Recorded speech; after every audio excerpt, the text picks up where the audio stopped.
We're down here on location at OSHEAGA 2024. We're backstage in the Monster Energy Industry Zone, right across from the Media Lounge, and I'm joined by the Komodo Dragon Productions team, the one and only. What's cracking, guys?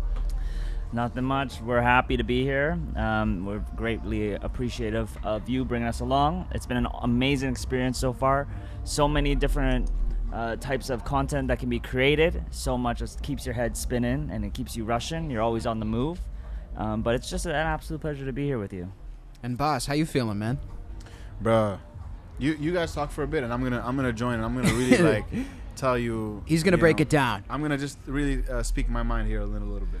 I like that. So let's open it up. Ben, first impressions of OSHEAGA, but also like first impressions of this team as a unit. I mean, for anybody who doesn't know, this is our first time actually all working together. It's something I think has been a long time in the making. When I say these things, what comes to mind? Well, from experience of doing a lot of the festivals on the East Coast, we were always curious about how the bigger festivals run the ship. We were always curious about how things are laid out, the organization, and also the music, right? We've done a lot on the East Coast, a lot of different festivals, different types of music. So we wanted to investigate that, and these two here have been a big part of the team for quite a little bit now. They got to experience everything with me through thick and thin, and then also the fact that we're here with you, it makes a big difference because we have to usually make the content ourselves with our own direction. And to have somebody here, basically the voice of reason in a way, someone who is a natural talent at this, really helps impact our work, what we can produce, because we're focused on these beautiful frames and to make things look good, and then you are solely focused on the content that we are creating. So that's why it's a big impact to have you here. Now, I'll definitely say the feeling's mutual there because, people who aren't creators, you may not understand, but when you're taking on everything yourself, because, everybody here right now is DIY. Like, this is DIY pioneers right here. So from videography to interviews, writing the questions, editing the videos, this is all done by us single-handedly, right? Or, you guys as a team. So when you get to collaborate with people who take part of the load, it really is an incredible, it's like a relief. Not only take part of the load, but also do it competently. Yes. You trust. You're like, I'm delegating this to you guys, and I know it's gonna get done good. I'm gonna stick to the what I do best, and you guys do what's your best, and then boom, teamwork. How about in terms of expectations for the festival? How does it compare to you guys' expectations of this fest? First expectation I would say is, whoa, it's like way bigger than I thought. The grounds itself.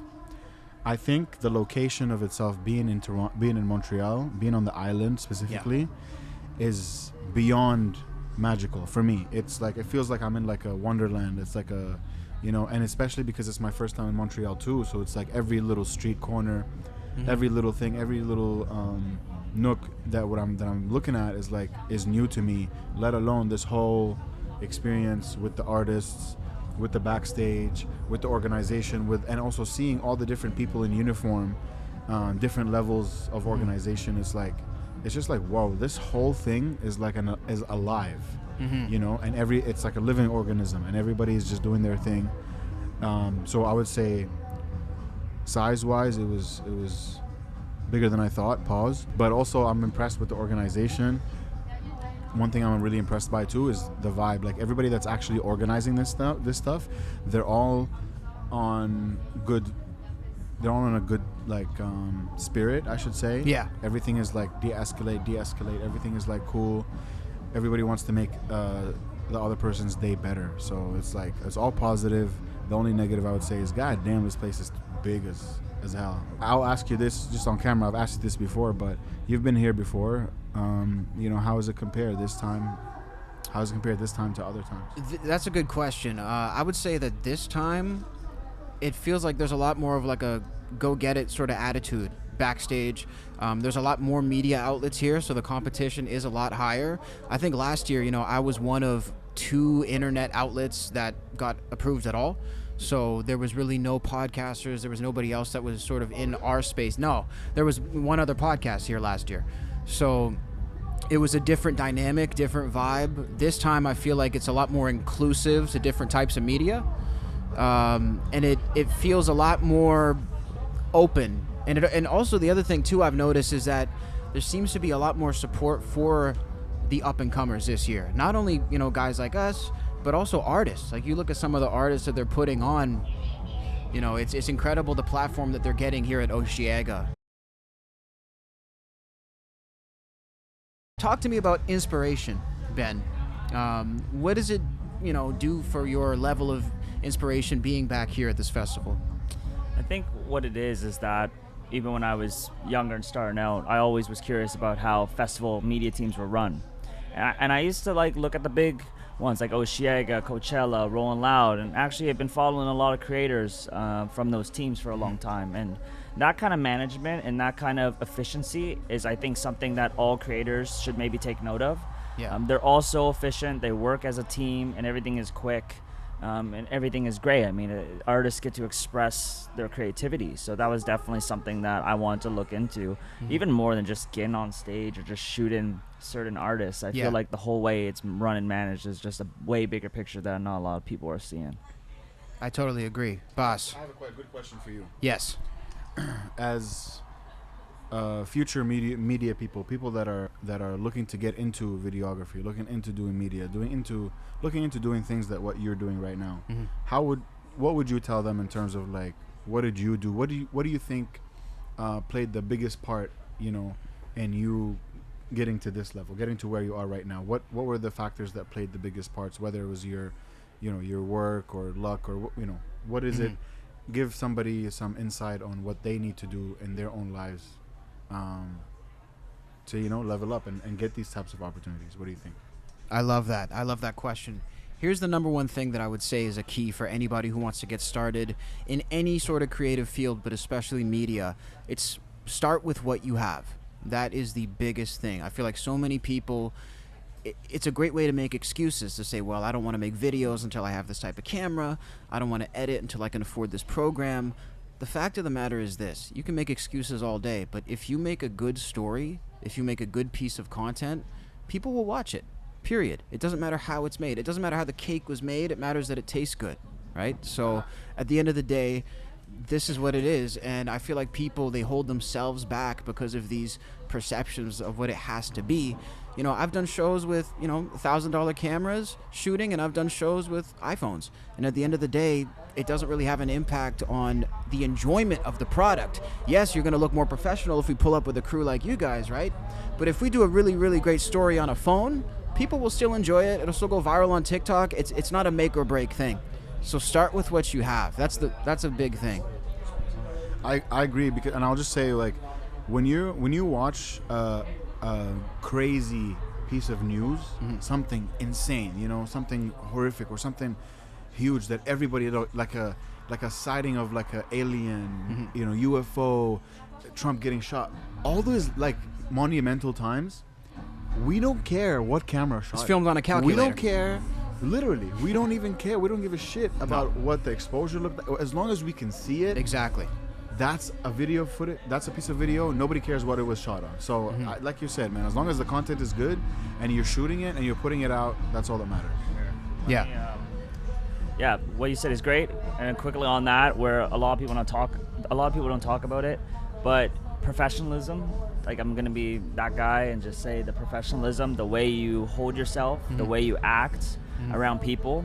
You have to remember to not be starstruck. I mean, we're all here in this industry, and I feel like a lot of creators throw it out the window. Their chances are gone as soon as they, become a fan. And it's like I've said, if you want to be a fan, there's a line, there's tickets, go buy a ticket and enjoy the show, which is totally great, which is fine, it's right? fine. That's what you're here for. That's what we're all here for. But to be a serious creator and to be taken seriously and to get more work, you need to show your professionalism. Treat everyone like you would treat your coworkers, because that's what it's about. We're all here to create. So I think that's step one. And on top of that, have manners and be respectful of everything and all the people that are involved in the process. Yeah, no, I think that's a really good point. I mean, and professionalism, just like Ben is saying, for me, it's something that's all across the board, right? So it's not set to a certain, what am I trying to say? It's not any specific circumstance where you need to be professional. It's every circumstance. So again, just because you don't show up with a crew looking like Steven Spielberg, like we are right now, you know what I mean, filming like Spielberg, it doesn't mean you don't act professional when you're filming on your phone. Like, it's something that, it's like the way you do something is the way you do everything, especially when it comes to professionalism. So you got to be a pro all the way across the board. And that, you know, that goes for gigs too, whether it's a gig with 5 people in the crowd or 50,000, like this gig here. You got to treat it the same. And Boss, you talked about that with performing, right? Obviously, as an artist, you do a show for, you know, 20 people or 2,000. You bring that same professionalism and that same hunger to show them, you know, how much you love the art. We're down here at Le Centre Sheraton Montreal Hotel. We are after OSHEAGA Music Festival. It is the post-festival podcast. As you can see, we've been well equipped here with a great room and a great environment to create. Let's go down the line and get some introductions of everybody here. Of course, we got our boy Trips to my left. How you doing, brother? Good, man. Good. Great to be here. Thanks for having me. 100%. We got our boy Boss down the line. What's up, baby? Basyl with a Y, Basyl. Free Palestine. What's up, everybody? It's your boy Benjamin B here. You know, like Cassius said, thank you to the Sheraton for having us. You know, it's been a great space to get a lot of creative ideas together and to be very productive every morning with this team. It was a good weekend, so I thank everyone for being here. Lots of talented artists. So first of all, we had the Komodo team fly out from Halifax, which was an incredible honor. You know, as we've sort of mentioned in the vlog and across different things, myself and Ben have been in contact for a long time. You know, I was in the East Coast for a number of years, so, you know, those roots are there, and we've spoken about collaborating for a minute. So it's been something that's been in the works, and I'm really glad that we got to make it happen. You know, we got like a dozen interviews. We interviewed the founder of OSHEAGA today, which was incredible. An interview. It's crazy when the founder is harder to get than the actual artist. Like, you know what I mean? It's like that's the biggest celebrity there, but you know, he's running shit. So it was it was incredible. To me that's that was like you know, I expected that, but I was pleasantly surprised to see how like just regular he is and everything, and how he wanted basically to do all of this out of love for the music and all that. So that was dope. And you killed that, bro. Like, I think you really did your thing. Appreciate it, man. You know, I think you're really you have a talent for you know, for broadcasting, I think is the best like term to put it, because you do it all. Obviously you have a lot of different formats and stuff, like whether it's streaming or podcast or, you know, it is what it is. But yeah, man, I think, you know, I can say on behalf of all of us that, you know, you did your thing, brother. We're proud of you. You did great. Man, I really appreciate it, bro. I appreciate all you guys. Like, seriously, I got to tell everybody watching, like, just this whole experience has been a defining moment in my career. You know, the fact that I'm able to pass along any sort of opportunity to other creatives who I, you know, see doing their thing and I mutually respect is a huge thing for me. Trips, you could probably speak to that, because obviously being in management, you know, it's all about networking, passing along opportunities. You know, maybe if you could speak to putting yourself in the position to better other people. It's a weird thing because it's like it's the balance between like having your artists having some movement and opportunities starting to come your way versus like chasing something, which you have to do a lot of at the development stage. And most of my experience comes from there. I've just very recently had, you know, the great opportunity to come out and help with Talk. So I'm helping his direct managers on a day-to-day basis. So it's been cool kind of seeing how it's done at a higher level. But most of my experience coming from a developmental side till now has been a lot of like chasing stuff and like connecting the right dots, so to say. But now I'm starting to see stuff happen at a level where stuff just comes in and you have to kind of sift through it and figure out, you know, what's going to actually do something for the artist and what's not. So I find there's two different sides of it. But at the development stage, even, I think it's just about like one of my mentors says this quite a bit, and it's like it all starts with the music. So if the music's there and you have a good team around you working, it's just about connecting the dots, you know, connecting with people like an actual human being. I find that's what's done the best. Obviously, all of us, I feel like, are at a point in our career trajectory where we're doing big gigs. You know, there's a lot of big gigs going on. Let me go down the line, starting with our friend in the glasses here. Oh no. Oh no. Interview declined. That is crazy. I had better luck getting, the artist on the lineup.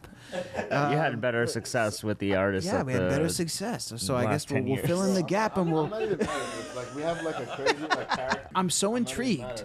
I'm just going to keep asking more questions and hoping for an answer. But so let's go down the line. I mean, what is the number one thing you've learned, Trips, and then we'll go to Boss, about doing these bigger gigs, just about the business in general, maybe something you wish you would have known earlier about the field that we're in. What has it taught you? I mean, I think the easy answer to this is literally everything, because from how a show actually works, from like, making sure you have the back line to like doing the merch right and settling with the venues, it's like, it was all very new to me. I'm still very relatively new in my career early on. So to me, a lot of those things I hadn't really seen how it happens at a bigger level. Obviously doing smaller shows for the past 3-4 years, I kind of had only seen a certain level of it. So in the past year, getting to see this stuff happen at a bigger level, you see the amount of work and detail and how on the dot you need to be with when stuff is happening, and just the general etiquette of things and how to deal with things. I don't think there's one particular thing. It's kind of been like everything. It's really been a crash course the past year, and yeah, I'm doing the best I can. I think the number one thing I learned is that the importance of like being true to yourself, because that's the one thing in common between all of the different artists that I saw that I was inspired by, in terms of like whether I'm inspired by their art, by their style, inspired by their art, or just simply by the position that they're in. And I'm like, damn, the one thing in common between all of them is the fact that they're all so just so innocently and unapologetically themselves, And that's when I was like, oh, dude, just double down. Triple down, quadruple down, on yourself and who you are, what you like, what you don't like, and one of the signs that you're doing that the right way is that you're going to piss off some people around you. And, it could be family, it could be friends, it could be people that you haven't even met yet, but just people that don't necessarily see their life the way you see it, and that's completely fine. But the number one rule is be yourself, because that's when you're going to create things like good music or whatever it is. That's like the one lesson that I would like learn for real, like from all this, and funny enough, to go to all my humble little small ass shows that I've done myself, that's also like been the truth. Like every time I get nervous, some people like ask me, like, oh, do you get nervous before you do shows? I say no, even though I do like literally physically go through like a whole nerve shit. Like there's like a whole hump I have to get over, in my stomach. But I don't even call it nerves anymore. Because it's like, oh, as long as I'm myself, whether I'm upset, happy, depressed, sad, ecstatic, It's part of the show. Listen, that's what you're gonna get, and it's all gonna feed into the art form one way or another. And if you're doing all the things for the genuine reasons, it's gonna translate correctly. I feel like it's the same thing, even though we're bigger, and that's just to keep your professionalism. Like as a creator, everyone's got their own style, and I get that, and everyone's doing their own thing. And it's not going to be a smooth sail no matter where you come from or what you start with, because it's going to be hard. Every gig is different. There's going to be a lot of challenges. As we've transitioned, it's still to this day, it's just learning from mistakes. And I think everyone at Komodo knows that. There's always things that need to be tweaked, and there's always things in the system that need to be changed. But Trips knows I've been through, I've done it all, and I've been there, done that. So he knows. He's seen me in my so-called glory days. Yeah, I've seen you cry a couple times. He's seen me. He hasn't seen me cry, but I'm kidding. He's seen me a little shook up. You know, he always sets me up for some great events. So no, but other than that, no. Trip's been telling me, for years. Like, I mean, we went to Moncton or Fredericton together at the Crown Plaza. We went to Fredericton together. That was like we went with him and Shani a long time ago, and that was another free event. But that was when we were all starting, I think. So I don't know. There's always something to learn. He knows best what I've done, and I still to this day think there's so much more that can improve, and everything's different. But I feel like keeping your cool and keeping your professionalism is like a way to keep going, because these are the clients and these are the people that are going to keep calling your name, and they're going to remember you, just like Cassius did today with that, with the way you held yourself during OSH was really good, and that's what we expected from you. That's why we said you're the quarterback for this shit. So that was exactly what needs to happen. And everyone could change. The whole OSH team could change. Everything could change, right? You never know, right? It's not the same festival owners, maybe not be the same promoters all the time, and management, but that's just how you continue to get work. Wait. No, I don't wanna force it on her. She's in her own zone. But if you would like to add on to the question, which is what is the main thing you've taken away from OSH, if you would like to answer, just nod your head once forward. I can hold the mic for you. There's always bigger fish to fry.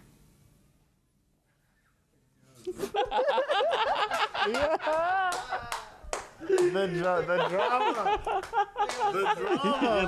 the drama. Insanity. It's insane.